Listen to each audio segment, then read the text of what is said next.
Bueno, para que ya vaya quedando en el video y que la gente te conozca, les comentamos que estamos hablando con el doctor Juan Pablo Montiel. Él es doctor europeo en Derecho Penal y Ciencias Penales por la Universidad de Pompeu Fabra de España. Tiene estudios de postdoctorales en la Universidad de Erlangen-Nuremberg, Alemania. Espero haberla pronunciado bien. El otro día Perfecto. me tiraron un nombre chino, como a mí.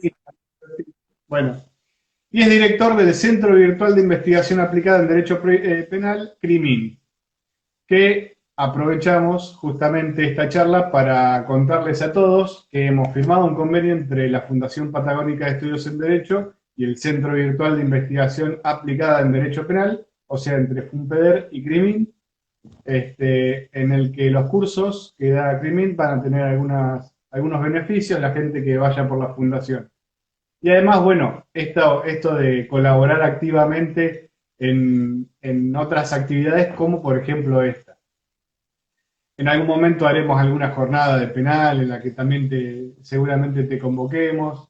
Y bueno, y estamos nosotros obviamente a disposición también para lo que ustedes necesiten. En este momento, no quiero olvidarme de esto, el 19 de octubre va a arrancar uno de los cursos y me gustaría que lo presentaras vos al curso este que van a arrancar ustedes. Sí, Matías, va a ser un gusto. Bueno, yo te agradezco la referencia, la verdad que nosotros estamos contentos con este convenio, porque de alguna manera, también como muchas cosas, estos tiempos locos que estamos atravesando, algunas cosas las ha retrasado y a muchas otras las ha potenciado tremendamente, ¿no? Y en este caso nosotros, digamos, como proyecto virtual, algo que cuando yo lo comencé a desarrollar con otros colegas alemanes y españoles, con Lothar Kuhlen, con Hans Kutlich, con Helmut Satzka y diputado español, con Íñigo Ortiz de Urbina, Víctor Gómez y por Argentina con Mateo Bermejo, cuando empezamos a trabajar en el proyecto, y se pensaba en una cátedra virtual, en ese momento era una locura. De hecho, representó, esto conllevó que muchas universidades nos comiéramos bochazos, digamos, de universidades cuando llevamos el proyecto porque lo veían algo insustentable, pero bueno, por suerte todo fue favoreciendo la consolidación del proyecto. Y para nosotros en este momento hacer hecho empezar a ampliar la red de convenios y especialmente con FUNPEDER es importante porque por ahí nosotros la posibilidad de llegar a todo el sur era mucho más limitada. Entonces, al sur de la Argentina, si bien bueno, la Fundación tiene un espectro muy amplio de vínculos en todo el país, para nosotros era muy importante. Y también porque creo que es de alguna manera tratar de trabajar de una manera más colaborativa en todo sentido. Creo que de todas las partes se pueden ver beneficios de este tipo de convenios y no sé, yo soy la persona también que soy muy agradecido de todas las personas que de alguna manera colaboraron en su momento para que Crimil vaya avanzando. Tuve la suerte de encontrarme con personas muy brillantes, pero también de una enorme generosidad, que me compartieron conocimiento en su momento que era difícil acceder y que hubiese sido hasta razonable que fueran mezquinos con ese conocimiento porque era muy valioso. Y sin embargo, mucha gente se abrió notablemente y fue un gran impulso para nosotros. Entonces, creo que eso fue de alguna manera una enseñanza la importancia que tienen trabajar colaborativamente, ¿no? En este tipo de cosas, más que la competencia. Yo creo que eso, afortunadamente, se está entendiendo de esa manera en muchos ámbitos. Yo creo que es importante potenciarlo y este tiempo favorece todo eso, creo yo. Exacto. Bueno, no, lo que te había dicho que te invitaba a que también a que comentares del curso. Exacto, bueno, gracias por recordármelo. Bueno, básicamente, bueno, como les comentaba Matías, el curso comienza el día 19 de octubre, este día lunes. Mañana es el último día de inscripción. Y es un curso que trata de la ley 27401, que es la última ley que hay en relación a la responsabilidad penal de la persona jurídica, que un poco vamos a hablar de eso hoy, y está referida a la responsabilidad penal de la persona jurídica por hechos de corrupción. Y ahí no solo vamos a trabajar, en el curso se trabaja no solo la estructura de la ley, los principales elementos de la ley y lo que tiene que ver básicamente con la responsabilidad penal de la persona jurídica, sino también con lo que tiene que ver con el compliance. O sea, es una introducción a la ley, a los fundamentos de la ley y a la vez una introducción al compliance. Y creo que el diferencial de este curso es que le asigna la misma importancia a las cuestiones de penales, a las cuestiones de atribución de responsabilidad penal de persona jurídica, e incluso de la persona individual, de persona física, y el compliance. Y digo esto porque muchas veces quizás es muy común encontrar curso de derecho penal económico con algunos condimentos de compliance o viceversa, ¿no? Algo de derecho penal de compliance, pero más de una visión más negocial e incorporar algunas cuestiones de compliance. Y nosotros creemos que de alguna manera es importante considerar las dos cosas. Así que bueno, es una invitación, sobre todo porque es un curso que nos está dando muchas satisfacciones como proyecto educativo, porque eh, hemos apostado a hacer algo sumamente personalizado, con grupos muy reducidos, y que esto es favor, o sea, nos hemos dado cuenta que es la clave para poder sacarle jugo a, a todo esto virtual que estamos viviendo. Porque muchas veces lo virtual, con grupos de 40 personas, yo como docente lo experimenté, es una tortura, y como oyente también lo experimenté, es una tortura también. Entonces, con cursos muy chicos, esto se favorece mucho y sobre todo plantear dinámicas sumamente activas, donde el docente va un poco guiando la discusión, va introduciendo elementos, pero un poco el curso va llevando la clase, y después al final del curso hay una sesión individual con el docente, donde de alguna manera se afina aún más, desde el punto de vista personal, el proceso de aprendizaje. Así que bueno, eso es un poco la estructura del curso, y bueno, invito a la gente que esté interesada a sumarse, pues bueno, también aprovechen también los beneficios que hay a partir digamos, de El llegar por convenio. medio de la fundación, que eso es parte del convenio que hemos firmado, ¿no? Está bien. Bueno, Juan Pablo, si querés, podemos empezar a hablar un poco del tema que nos convocó hoy, la responsabilidad penal de las personas jurídicas, algo que hasta no hace mucho no teníamos ley, ahora tenemos ley, y es todo una novedad. Yo te aclaro, yo soy más del palo del derecho laboral, entonces alguna preguntita de laboral te voy a meter. Me parece buenísimo, me parece muy bueno. Y bueno, es que, bueno, creo que también una de las cosas que trae consigo esta ley, sobre todo a partir del compliance, es mostrar la necesaria interrelación que hay, tiene que haber en todas las ramas del derecho. Y de hecho, es decir, permanentemente estamos hablando ahora de compliance penal, pero es muy difícil analizar un programa de compliance en términos globales diciendo solamente lo penal o mirando solo lo penal, sino también incluso lo laboral es muy, muy importante. De hecho, hay programas de compliance para prevenir riesgos laborales. Entonces, creo que muestra de alguna manera la interdisciplinaridad. Por las dudas, te voy a hacer una propuesta para arrancar ya con todo. ¿Qué Buenísimo. es el compliance? Como para, como para que los que escuchan, que vos lo vas a repetir en varias oportunidades, que sepan. Yo tuve que buscar qué era, pues digo la verdad no lo sabía. Hasta hace un par de meses no lo sabía, lo aprendí ahora hace poco. Bueno, Pero bueno, puede haber gente es un buen, que es no un buen sepa. punto para... Encima no es una palabra nuestra, entonces quizás es más difícil incluso oírlo. Sí, me es gracioso porque yo creo que lo que contribuyó a que al menos nosotros en Latinoamérica, porque en España se utiliza se castellaniza la expresión, se habla de cumplimiento normativo, Claro, que es muy gráfica. Yo creo que está bien la traducción, pero quizás como nos suena poco, en el sentido de que es cierto que quizás cumplimiento normativo esto siempre estuvo en el derecho, ¿no? Es un poco el razonamiento que hay, por eso se mantiene el anglicanismo. Básicamente, cuando hablamos de compliance, estamos hablando de un sistema del cual se dotan las personas jurídicas para poder prevenir la comisión de ilícitos. Y hablo de ilícitos en general, sí. porque pueden ser para prevenir ilícitos laborales, ilícitos civiles, ilícitos penales, delitos, ¿no?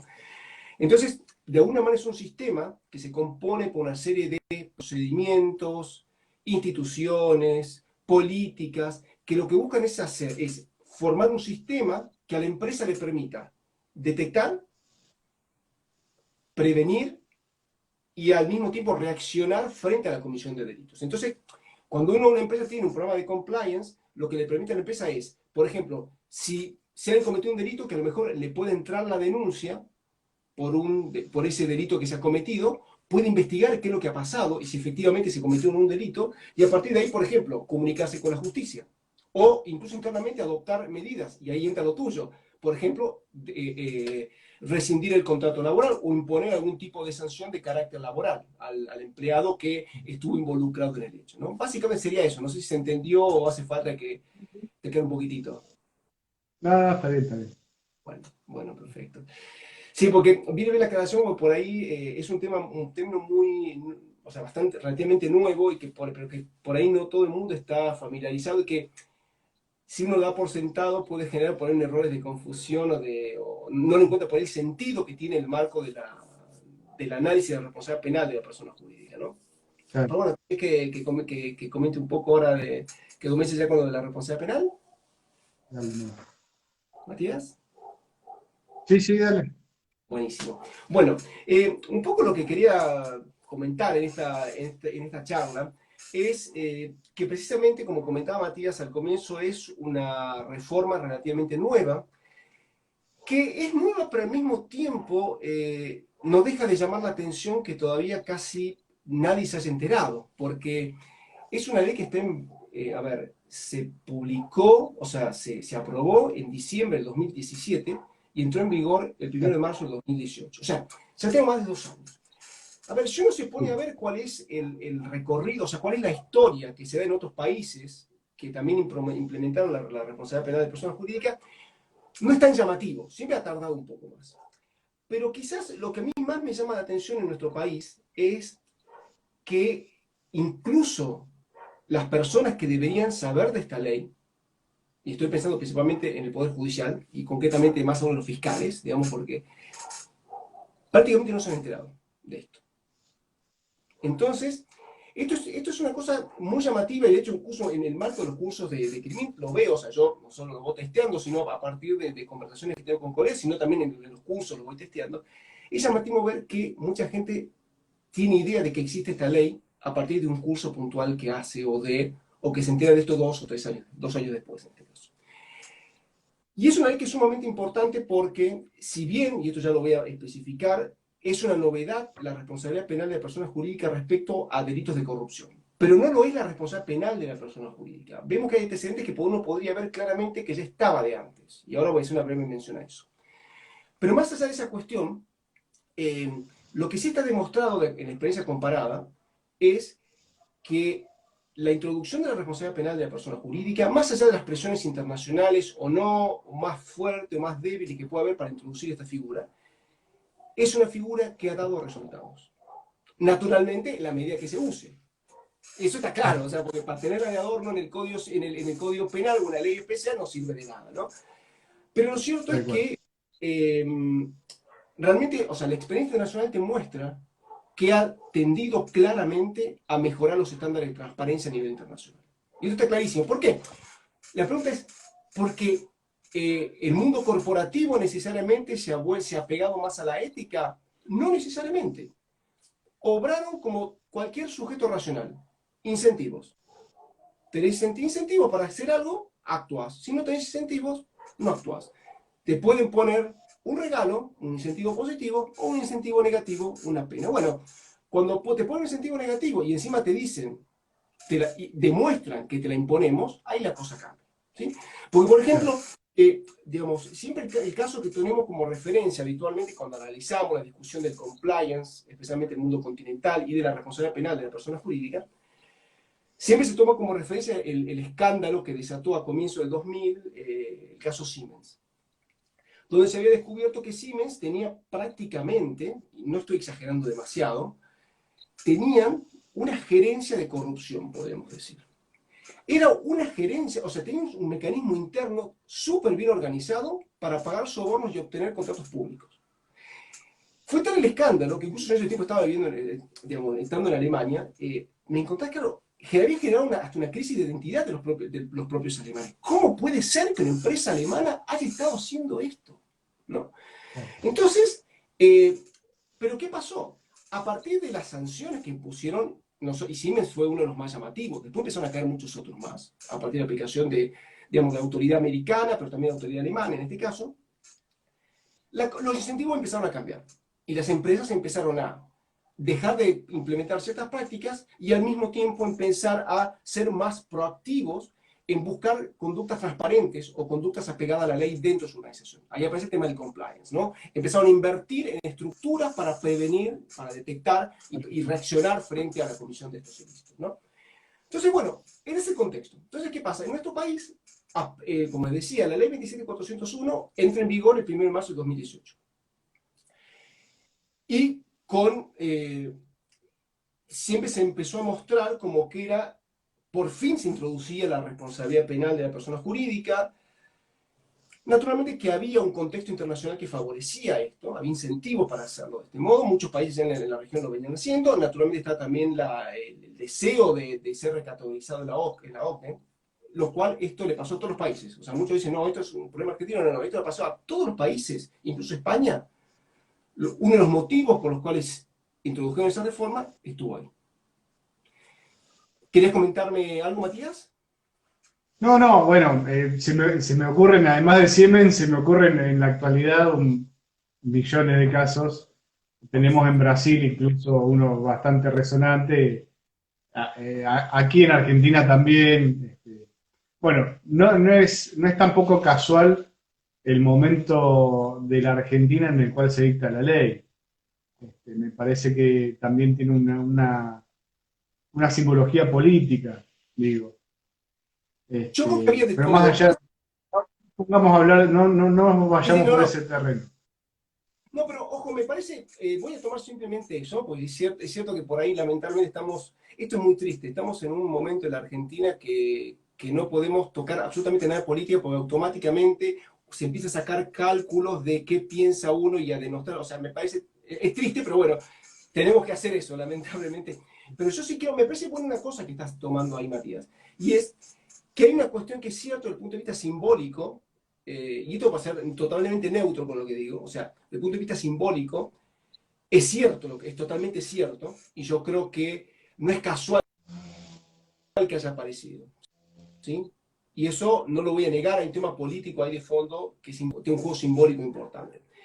Pero al mismo tiempo, es cierto que toda la región iba como para eso, ¿no? O sea, incluso, voy a tomar un ejemplo, no sé si es el mejor por ahí, pero, por ejemplo, cuando uno hablaba tanto, por ejemplo, cuando fue el fenómeno de las privatizaciones, quizás, digamos, comparativamente con la responsabilidad de persona jurídica es una cosa más preocupante en muchos aspectos, pero bueno, cuando fue el fenómeno de las privatizaciones masivas, todo el mundo decía, bueno, pero esto lo asocié siempre con un color político, y en realidad era algo que iba a llegar, por cuál era la tendencia, ¿no? Entonces, yo creo Claro, que de alguna manera aquí, lo que ha pasado con la responsabilidad penal de persona jurídica era algo que iba a llegar. Pensemos una cosa simple. Chile lo tenía desde el 2011. Argentina ya había incorporado algo en materia de derecho tributario y lavado de activos. Sobre esto ya voy a hacer referencias en un momento. Perú incorporó responsabilidad administrativa de personas jurídicas, que también podía ser, bien. porque la OCDE no pedía penal, podía ser perfectamente administrativa. ¿Sí? Colombia ya tenía proyectos. Brasil ya tenía responsabilidad administrativa, digamos, por hecho de corrupción. España también tenía. Alemania tenía una que también, o sea, hablo de Alemania y España porque son nuestros referentes en Europa. También tenía Claro, más de administrativo, pero lo tenía. Italia tenía. O sea, todo nos llevaba a eso. Entonces es como que. tenía que caer. ¿Cómo, perdón?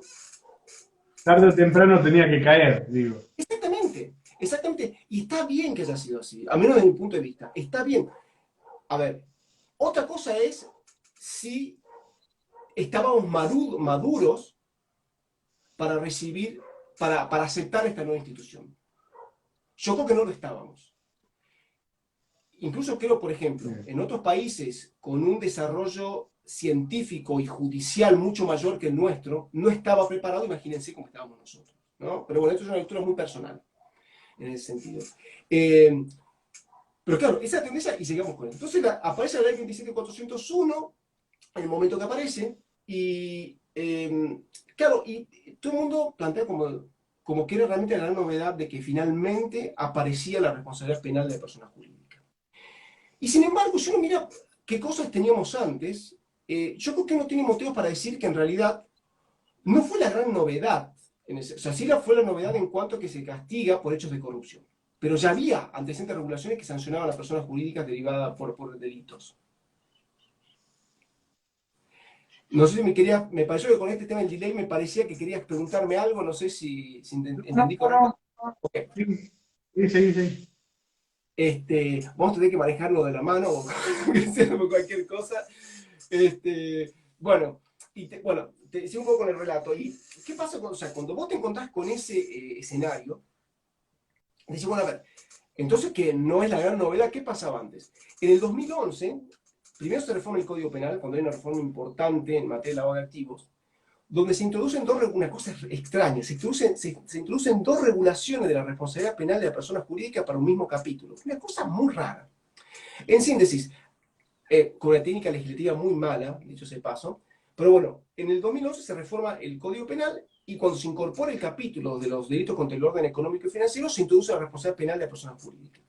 Ahí se habla de sanciones a personas jurídicas, ¿sí? También en el mismo año esto estaba también presente en el régimen penal tributario. Algunos hablan también del régimen aduanero y del régimen cambiario. Para mí eso no es penal, pero bueno, lo voy a dejar de lado. Si alguien quiere preguntar después, nos vamos, después podemos avanzar en eso. Pero lo cierto es que teníamos esos dos antecedentes. La pregunta es, ¿cuál es la novedad entonces que trae la 27401? Porque si decíamos antes estaba la responsabilidad penal, ¿cuál es la novedad que trae? La primera la comentaba hace un momento y es que se castigan hechos de corrupción. Antes estaba reservado más para delitos tributarios, para lavado de activos, pero de alguna manera estaba, la parte de corrupción no aparecía, aparece ahora. Pero quizás lo que explica de alguna manera que haya levantado tanto ruido es que es la primera vez quizás que abiertamente se hace referencia a una responsabilidad penal de la persona jurídica. ¿Por qué? En esta ley. Y se hace alusión a que las sanciones que se le imponen son penas. Porque en los casos que yo estaba mencionando recién, del 2011, se hace referencia a sanciones. Y esto dio lugar a que la doctrina, si bien mayoritariamente se pronunciaba en favor de una responsabilidad penal, muchos decían que había una responsabilidad administrativa. Incluso en el anteproyecto que en su momento se presentó hace ya 6 años, creo yo, una comisión que está liderada por Zaffaroni, en la exposición de motivos se dice, miren, a propósito dejamos la palabra sanciones para regular la responsabilidad de la persona jurídica, porque esto es un tema doctrinario que lo tienen que resolver ellos. Lo dejamos ahí. Entonces, lo que sí nos encontramos hoy en día en la Argentina es que conviven dos regímenes diferentes de responsabilidad penal de personas jurídicas. Algo extraño, que no es muy común que suceda a nivel comparado, pero nos encontramos con eso. O sea, un régimen de responsabilidad penal de personas jurídicas por hechos de corrupción y otro régimen para delitos de lavado de activos y delitos penales, delitos tributarios. Bien. Donde, si bien los tres, o sea, en realidad son tres leyes diferentes, pero en realidad el régimen penal tributario y el Código Penal, cuando regula el tema de los delitos contra el orden económico y financiero, utilizan exactamente la misma regulación. Entonces, claro, conviven en realidad dos sistemas. ¿Y dónde están las principales diferencias? Un poco lo dejo aquí para después vayamos conversando. O sea, doy un par de cositas sobre esto y nos vamos para después vayamos conversando en ida y vuelta.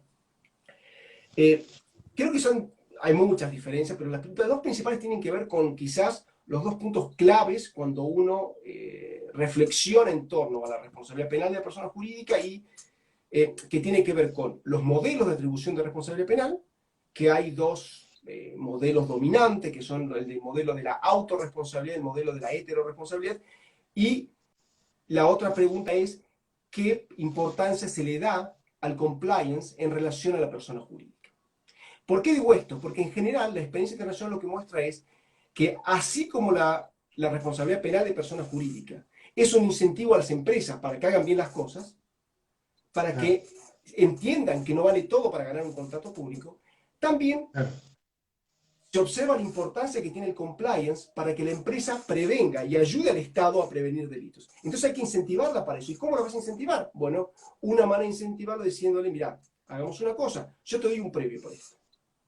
El premio es, te exonero responsabilidad penal o te atenúo la responsabilidad penal. Así funciona esto a nivel global.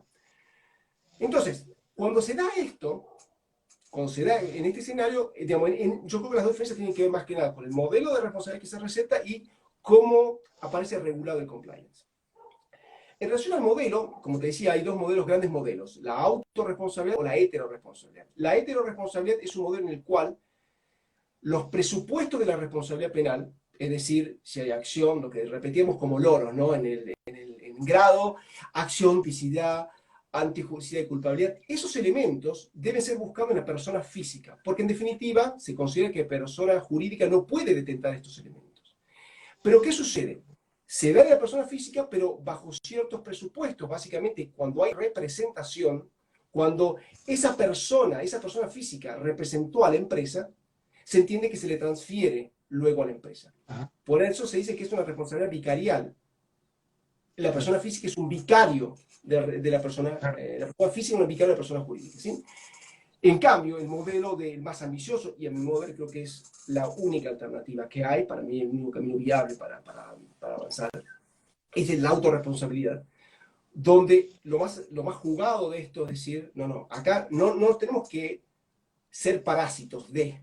Acá la responsabilidad penal está en la propia empresa. Entonces los presupuestos de atribución de responsabilidad penal deben buscarse en la conducta de la propia empresa. Claro, todo esto genera un problema y el primer problema es ¿cómo hacemos para explicar la capacidad de acción, por ejemplo, la capacidad de culpabilidad en la persona jurídica? U otro que también ha generado también para salir un poco de brete, es decir, miren, ¿saben qué? Tenemos que hacer una teoría del delito ad hoc para la persona jurídica. Bueno, eso es el escenario. Pero bueno, ¿cómo se resuelve esto en la ley? En la ley, por ejemplo, en la ley 27.401, relativa a hechos de corrupción, acepta un modelo mixto, donde hay elementos vicariales y hay elementos también de la autorresponsabilidad.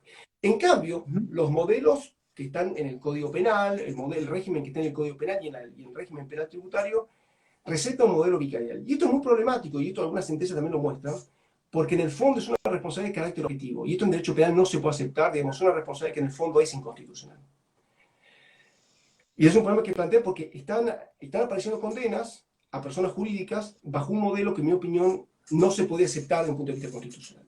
Y el último, y ahí ya me callo, es lo que tiene que ver con el compliance. O al menos me callo haciendo el monólogo, o al menos que haya más interacción ahora. Pero lo que te decía, bueno, lo que es del compliance es que por eso fue tan esperada también esta ley, porque la 27.401 introdujo mucha normativa en materia de compliance, muchas regulaciones en materia de compliance que en los antecedentes que teníamos, sobre todo en compliance anti-lavado, no teníamos mucho. Entonces, ¿con qué nos encontramos? Por ejemplo, que la ley 27.401 es mucho más detallista en ese sentido. Y por un lado, establece primero qué incidencia tiene un programa de compliance en la responsabilidad penal de la persona jurídica. Y te dice, cuando es un programa de compliance adecuado, se exonera de responsabilidad penal, junto a otros requisitos, si se dan, ¿no? O bien lo puede atenuar. También establece cuáles son los componentes de un programa de compliance. Y también establece qué criterios uno tiene que seguir, eventualmente pensando en un juez, para determinar si el programa de compliance es adecuado o no lo es. Los criterios después están muy mal fijados, en mi opinión, pésimamente fijados, y sí es muy problemático, y estos problemas se dan luego en la práctica. Pero si uno lo compara con el régimen de compliance que hay en relación al Código Penal, o sea, al otro régimen, al régimen que está contemplado en el Código Penal y en el régimen penal tributario, se encuentra con que este último es raquítico. Porque la única regulación que se establece en relación al compliance, en relación al lavado y a los delitos tributarios, simplemente lo que hace es establecer qué incidencia tiene. Y la única incidencia que tiene es para graduar la pena. Es decir, como máximo te pueden atenuar un poquito la pena si vos tenés un problema de compliance. Lo problemático de esto es que además de la responsabilidad objetiva, es que los incentivos, o sea, no tenés incentivos, porque vos, o mejor dicho, ¿cómo, perdón? Y no tenés un gran incentivo como para que realmente las empresas lo hagan. Claro, y sumarle otra cosa, que la regulación no es sensible a la diferenciación entre programas de compliance adecuado y programas de compliance fachada. Entonces, ¿qué pasa? Vos, si le das lo mismo a la ley, ¿para qué vas a invertir más dinero en tener un buen programa de compliance? De última, tener un programa de compliance de fachada y se acabó la historia. Claro, bueno, eso te iba a decir. A ver, la ley te exige que para contratar con el Estado tengas el programa. Ahora, ¿quién controla el programa y su aplicación? Bueno, eso es muy gracioso porque está efectivamente en el artículo 24 de la ley, se establece que es requisito para celebrar ciertos contratos con el Estado contar con un programa de compliance adecuado. Y pasan dos problemas. Uno es el que mencionabas vos recién, Matías, y es quién controla. Y hasta donde yo tengo conocimiento, eso se controlaba en realidad presentando una declaración jurada. Es decir, yo voy a licitación, tengo un formulario, voy chequeando y después pongo la firma. Claro, ¿Cómo será si lo claro. toman en serio que yo he llegado a ver personas físicas que declaran tener un programa de compliance? O Bien, sea, eso denota, o sea, cómo lo en serio que se han tomado esto, ¿sí? O sea, un proveedor común y corriente que una persona física firmó que tenía un programa de compliance. O sea, él tenía, no sé cómo se había armado, ¿no? Para tener un programa de compliance. Pero bueno, entonces se decía, el primer problema es quién lo controla. Pero lo segundo es, si acaso los criterios que uno determina que son los fundamentales para que un programa de compliance sea adecuado, si esos criterios están correctamente identificados. Porque lo que sucede en esta ley es que se exige poquísimo. ¿Qué quiere decir esto? Se exige que tengan elementos mínimos que cualquier persona jurídica lo puede tener. Es más, de mi experiencia práctica, en una tarde te armo un programa de compliance adecuado a los términos de la ley. Con eso no prevenís ni un resfrío. Entonces, ese es otro problema que tenés en ese sentido. Pero bueno, es un poco lo que quería decir como disparador, digamos, en este conversatorio. está bien. Ahora, a mí me surge una duda, que le estaba hablando con un amigo antes de la charla, la cuestión procesal. ¿Cómo se hace para llevar a la persona jurídica a un juicio penal, en el que además generalmente la persona que vaya a declarar por la persona jurídica también esté imputada en el delito, porque puede llegar a ser algún directivo? Entonces, ¿cómo conciliamos las garantías del debido proceso, la defensa en juicio, los intereses contrapuestos entre la persona física que va a declarar y la persona jurídica? ¿Cómo se hace una estrategia de defensa? Es decir, ¿tienen que tener la misma defensa letrada? ¿Tienen que tener distintas defensas? ¿Cómo se lleva a la práctica esta cuestión procesal? Bueno, es que ahí aparecen dos cuestiones de carácter procesal que son fundamentales, o sea, vos las desglosado muy bien. Y una es, primera cuestión de garantías. Y la gran pregunta de si se mantienen o no las mismas garantías. O sea, parece una pregunta obvia, pero no es tan obvia. Y la segunda pregunta tiene que ver justamente con qué reglas nosotros vamos a seguir para el debido proceso y todo el tema del conflicto de intereses que se generan, ¿no?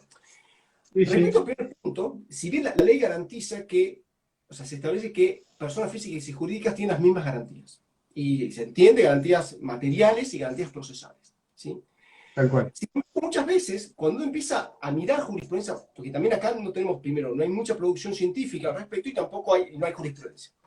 Entonces, claro, cuando uno mira qué es lo que empieza a ver afuera y sobre todo que hay, incluso ya en organismos de derechos humanos, esa afirmación tan tajante que ya se tienen las mismas garantías, empieza uno a ponerle en telejuicio. No porque uno esté buscando hacer necesariamente un proceso penal más rápido, que se cargue el debido proceso, no, no, sino para adecuarse a las particularidades de ese proceso. ¿Qué pasa? Tal cual. En materia de derechos humanos, la presunción de inocencia, por ejemplo, se mantiene, pero, como dicen, relativizada. Cuando uno escucha ya relativizado, uno dice, bueno, ¿dónde viene la trampa? Porque en un punto es relativizado, parece ser que no respetan. A ver, yo sí creo que algo, digamos, no puedo decir que en este marco haya una inversión de la carga de la prueba. O sea, eso sí creo que sí se respeta en ese sentido. En el proceso de contra una persona jurídica se debería respetar la presunción de inocencia. Y hay un montón de reglas que tratan de fortalecer esto. Donde se plantean los problemas es, por ejemplo, si yo a ustedes decía recién que la ley reconoce relevancia eximente o atenuante de responsabilidad penal a un programa de compliance adecuado, la pregunta es quién tiene que probar eso. Claro. Porque muchas veces cada uno dice, bueno, es una defensa. Y generalmente lo llamamos a las defensas positivas, digamos. Y decimos, bueno, este es un tema más vinculado que la carga de la prueba la asume la asume en ese caso la defensa. Bien, pero ¿qué pasa cuando, como no está claro cuál es el lugar sistemático que tiene ese eximente de responsabilidad penal? No queda tan claro que sea solo un tema de una defensa positiva que le incumbe la prueba exclusivamente a la defensa. Vemos que puede tocar, en realidad, la propia prueba de derecho delictivo. Entonces, eso Claro. lo que tiene en realidad es un debate muy intenso en relación a la carga de la prueba. Pero bueno, lo que voy es que se buscan garantizar, lo que sí es cierto, todas las garantías, lo que sí es cierto que en muchos casos no se puede, por razones ontológicas, no se puede pretender que rijan de la misma manera. ¿Sí? Eso es un punto. Y claramente el principio de culpabilidad está puesto sobre la mesa también como muy buen ejemplo de eso. Ahora este otro tema, el tema del conflicto de intereses, que es otro gran tema. Pasa dos cosas.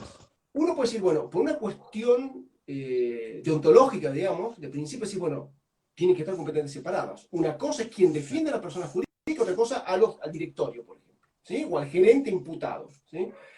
Son dos defensas completamente distintas y deben ser llevadas adelante por personas diferentes porque, de hecho, la ley, cuando establece quién va a ser el sujeto, la persona física que representa a la persona jurídica, va a ser su representante legal. O naturalmente habría un problema si esa persona estuviese imputada también. Pero bueno, ahí hay reglas establecidas que yo sepa, salvo que hayan metido algo en el Código Procesal Federal.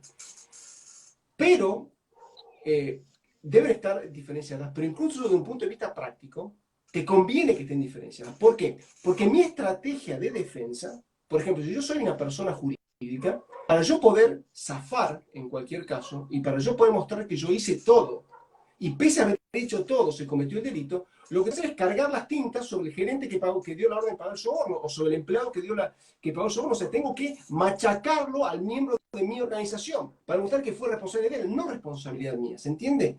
Entonces, incluso desde el punto de vista práctico, conviene que, o sea, como estrategia procesal, es necesario diferenciar. Me surge además otra pregunta. Vos justo, bueno, hablas del soborno, pero no es solamente el soborno, obviamente, lo que está criminalizado como delito penal.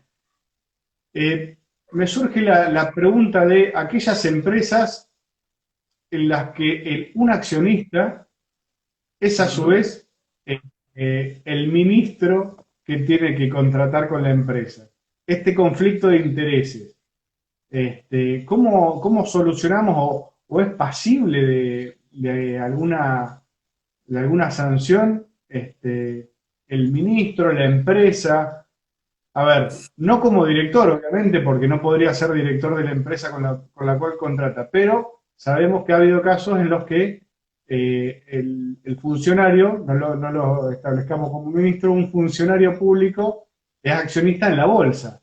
¿Sí? Tiene acciones obviamente no mayoritarias y que no hacen a la decisión empresarial, pero bueno, existe conflicto de intereses, no existe conflicto de intereses.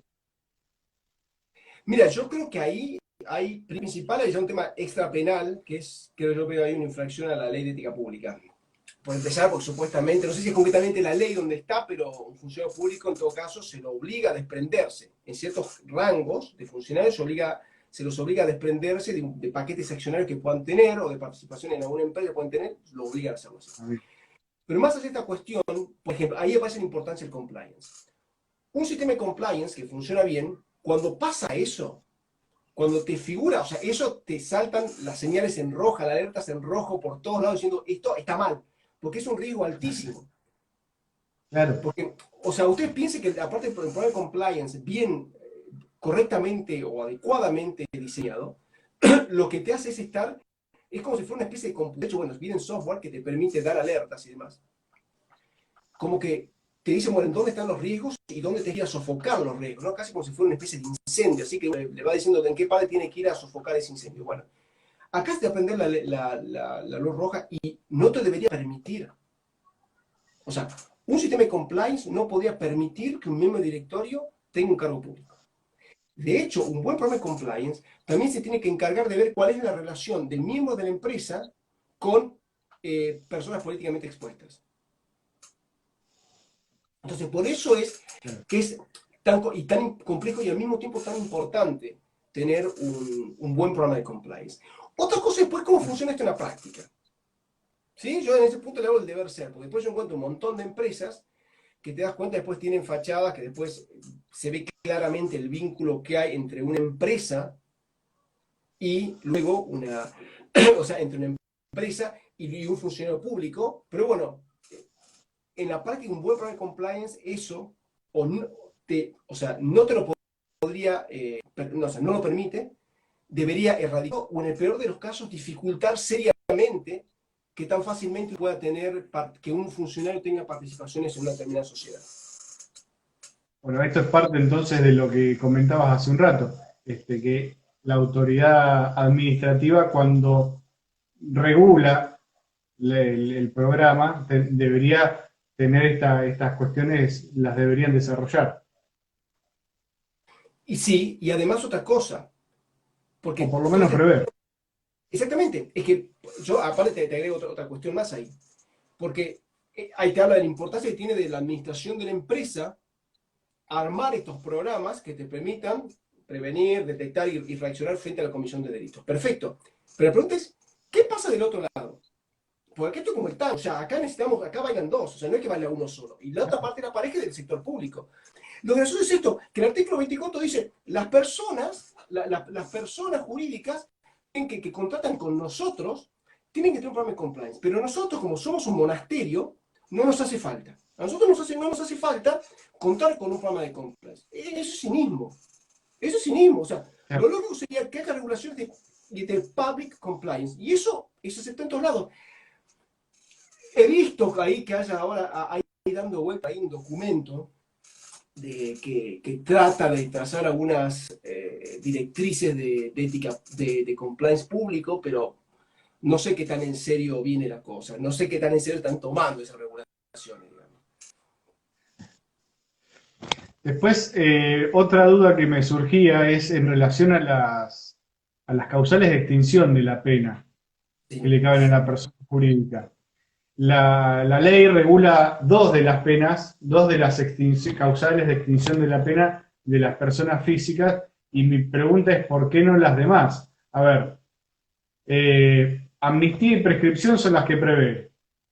¿Por qué o quizá, cuál es tu punto de vista, la causal de muerte de la persona física? Obviamente la persona jurídica no se puede aplicar, pero no se podría asimilar a la causal de desaparición de la persona jurídica, y obviamente por qué las demás no. entiendo. Veo que La se renuncia. colgó, no sé si se me está viendo, pero me quedé... Quedaste colgado, pero se te escucha. Ahí. Hola. ¿Me lograste escuchar toda la pregunta? He hecho la pregunta perfectamente. Esta es muy buena la pregunta, porque de hecho todavía no había pensado por qué era esa. Y es muy, pero ¿por qué no la reguló? Por la siguiente razón, uno dice, bueno, apliquemos una analogía, ¿no? Entonces, Claro, la muerte, el equivalente es la desaparición, que puede ser simplemente de liquida la empresa, por ejemplo. ¿Por qué? claro, Porque fíjate que en el artículo de la ley se establece una regla de responsabilidad sucesoria.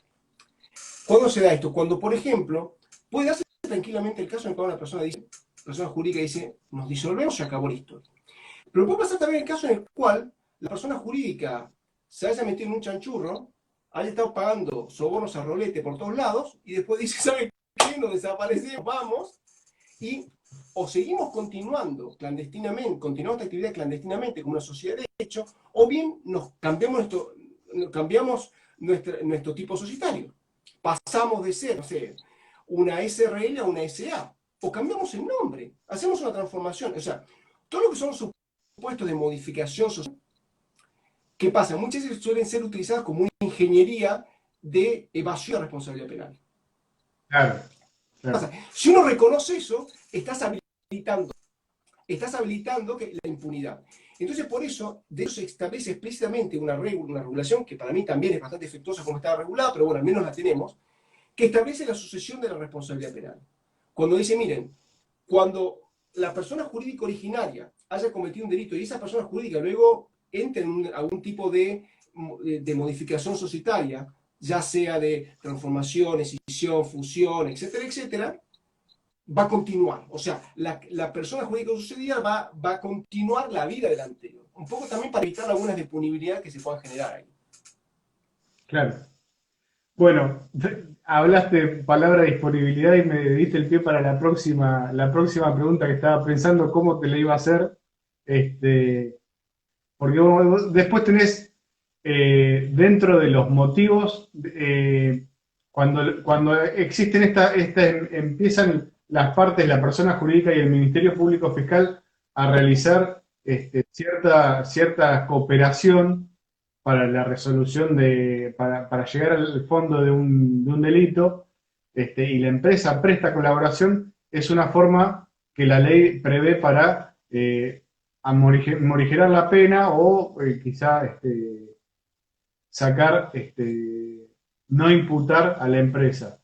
Pero el juez puede rechazar el acuerdo al que llegue la empresa con el Ministerio Público Fiscal.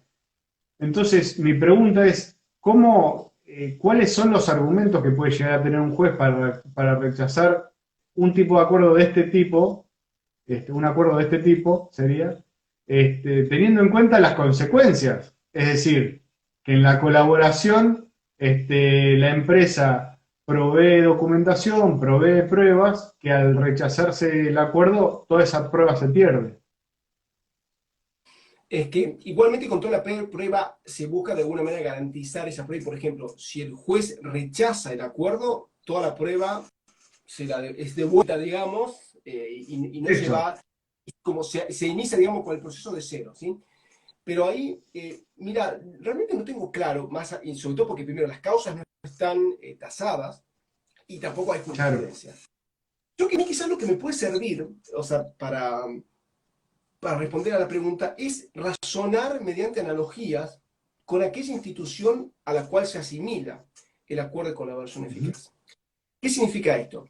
El acuerdo de colaboración eficaz plasmado en la 27401 no es, muchos tienden a definirla como una especie de probation, pero no es una probation, tiene más la modalidad de un juicio abreviado, sí, donde vos haces un acuerdo con el fiscal, acordás incluso la pena que vas a recibir, que naturalmente siempre va a ser informe, ahí están los incentivos, digamos, acuerdan todo y yo te digo, a cambio te doy toda la información para que vos descubras exactamente lo que ha pasado.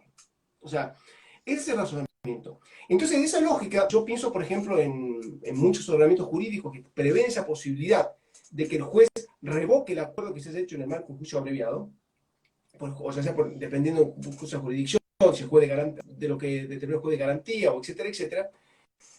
Ya ahí desconozco, cada jurisdicción es un mundo aquí en el país, pero bueno, en ese marco, o sea, por ejemplo, uno de los motivos puede ser que no vea garantizado el juez que se ha respetado la autonomía de la persona que ha consentido. Creo que esos son los principales motivos por los cuales puede de alguna manera bocharse, digamos, este acuerdo. Pero muchas cosas más no se me ocurre, es algo que vea algo, no sé, algún acuerdo medioso, que el fiscal ha sido demasiado generoso con lo que acordó en la pena, pero claro, eso ya implicaría meterse, o sea, probar eso implica probar un cohecho, en claro. todo caso. Lo hecho Entonces, dentro del mismo juicio. exactamente, ahí complica la cosa. Bueno, no quiero terminar la charla sin llevarte un poco por el campo laboral. Hay algunas, es decir, saliendo de la 27401, las empresas también tienen responsabilidad penal en el marco de otras leyes. Por ejemplo, la retención indebida de aportes a la seguridad social, en la que el empleador descuenta los aportes, pero no los Sí. ingresa al sistema público. La falta de registración también, la responsabilidad en los casos de accidente. Qué me puedes decir de esto? ¿Cómo llevamos a juicio a empresas en estos casos? A ver, hay que ir dos cosas. Primero, en la retención de aportes indebidos, ahí, según si no malinterpreto, le aplica el régimen penal tributario. Debería aplicarle la responsabilidad penal de la persona jurídica. En tanto, veamos que esto es responsabilidad penal. Tendría que ver, la verdad, que justo, y me iba a fijar, mientras tanto, a ver, controlar una cosita que es la ley, que la creía tenerla abierta, pero. Ah, no, sí la tengo abierta. No, no, sí. A ver, te digo, te lo confirmo. Fiscales comunes, evaluación agravada. Según lo que alcanzo a ver aquí, sí, perfectamente podría aplicar. ¿Sí? Estaba Y podría aplicar preparada la charla. en la retención de aportes jubilatorios. En los otros ámbitos, lo que sucede es que la persona jurídica per se no puede ser sujeto pasivo de responsabilidad penal. La pregunta es, ¿no hay acaso, entonces no hay incentivo para que no se cometa delito? Sí los hay. Y acá aparece la responsabilidad individual. ¿Por qué? Porque también va a estar, y a ver, vamos diciendo el caso laboral, y que de hecho es el de la mayoría de los casos, muchas veces, tema de acoso laboral. Acoso laboral en sentido técnico, el mobbing, digamos, no solo el mobbing, sino también estoy pensando en acoso sexual en contexto laboral. ¿Sí? Bueno, dos cosas que son lamentablemente, o sea, es modus operandi, lamentablemente está demasiado extendido en el ámbito público y privado. ¿Sí? Bueno, eso como laboralista lo sabes mejor que yo. Bueno, ¿qué pasa con esto? En ese punto, por ejemplo, algunas de estas acciones delictivas están tipificadas. Por ejemplo, el mobbing no está tipificado todavía. En el proyecto de código que está en el Congreso hay un tipo penal de mobbing, de acoso laboral en sentido estricto. O sea, hay un tipo penal ya de eso. Que eso podría generar Ajá. una responsabilidad penal de eso, en virtud de eso. ¿Sí? Lo mismo está, bueno, el tema de acoso sexual en contexto laboral también está previsto. Pero ¿qué pasa? Uno dice, bueno, en este ámbito, yo cuando hablo de los incentivos que puedan tener ya no la persona jurídica, sino la cabeza de la persona jurídica, viene por el siguiente lado. Por un lado el primer punto es la responsabilidad de la persona que perpetre ese delito, que realice el acoso, el acosador, digamos, ¿no? Pero después, hoy en día, se le está requiriendo otra cosa más a las organizaciones, sea del tipo que sea, público o privada, se le requiere otra cosa, y es comprometerse con que esas cosas tan graves en una organización no pueden pasar. Dado que es tan fácil que se perpetren esos delitos, básicamente por el anonimato, por bueno, miles de razones ya criminológicas que favorecen la comisión de este tipo de delitos, las empresas o las organizaciones en general no pueden permanecer de brazos cruzados. Entonces, se obliga a que las instancias superiores supervisen esas cosas y no sean indiferentes. Que, por ejemplo, si se han enterado hace 2 meses que tiene una persona que trabaja, no sé, 4 niveles en la escala jerárquica, 4 niveles por debajo de ellos, que se la pasa acosando compañeras o compañeros de trabajo por los pasillos, no se pueden quedar de brazos cruzados, ni Claro. reírse, ni tampoco decir, ay, qué mal que está, y no hacer nada más. Y esto No, que ha no, generado, hay una tendencia que está siendo muy criticada, pero no me parece irracional, y es tratar también de llevar la responsabilidad hacia arriba, diciéndoles, bueno, acá ustedes omitieron controlar. Y naturalmente aquí, técnicamente, para mí lo correcto en esos casos es que la infracción de deber de control puede ser vista como un acto de participación en un hecho ajeno. Es decir, claro. eventualmente para mí, en ese contexto, la mejor manera de tener una responsabilidad penal dogmáticamente más limpia es considerar que esos sujetos que infringieron su deber de control y vigilancia, esa infracción puede ser leída como un aporte, como un hecho de participación en el delito correspondiente que realizó el otro sujeto. Claro, pero a ver, como te escucho que me lo planteas, lo entiendo dentro de las personas físicas, es decir, el director de la empresa no hizo Sí, sí, nada, personas, entonces, bueno, personas pero la pregunta va un poco más allá, a la persona jurídica. ¿Qué tenemos entonces que hacer un corrimiento de velo? Sí o sí, necesariamente. No, no podemos llevarla como imputada en un juicio penal por una cuestión de acoso laboral, por ejemplo. no, todavía no, todavía no. Cuando entre en vigor Cuestiones, se me ¿cómo, ocurre perdón? otro ejemplo muy burdo. Un accidente laboral en el que las medidas de prevención que tenía la obligación la empresa, nunca se adoptaron medidas de prevención y estamos trabajando, por ejemplo, en construcción sin arneses. No sé, se me ocurre por No, es esto, un buen ejemplo. Es que es un muy buen este, ejemplo porque eso, la pregunta es, no responde, si esto es responsabilidad de la organización, ahí hay un defecto de organización, ¿por qué no va a responder la persona jurídica? Y está claro, pero eso también muestra la necesidad que existe de hacer una reforma integral del Código Penal, introducir la responsabilidad penal de la persona jurídica y ampliar el catálogo. Porque que las personas bien, jurídicas no respondan en esos casos, claramente es una laguna de punibilidad. El problema es que no podemos, de acuerdo a las reglas del principio de legalidad que rigen el derecho penal, no podemos colmar esa laguna. claro, El juez no puede bien. hacerlo, digamos. Sí, sí, sí. Bueno, nos queda un minuto, así que no me quedan más que palabras de agradecimiento. Este, te invitamos a que nos sigas siguiendo. No, va a ser un placer. La verdad que me pareció súper entretenida la charla. Eso es lo que me gusta de estos espacios que se han generado con este bendito bicho que anda dando vueltas por ahí, que genera este espacio también un poco más descontracturados y que incluso académicamente son hasta más enriquecedores que una conferencia común y corriente, ¿no? Me parece este pimponeo, me parece súper, a mí me divierte muchísimo, o sea, más allá de aprender y de enriquecerme, me la paso bien, digamos. Así que por eso te agradezco también la invitación al espacio y a esta dinámica. Y esto que decías vos también al principio de la charla, esto de la colaboración, el tipo de charlas, en donde vos me das tus ideas, yo te doy mis ideas, es un poco esta colaboración que plasmamos con el convenio, pero que también se hace en este tipo de charlas, es decir, la retroalimentación del conocimiento para que el conocimiento crezca.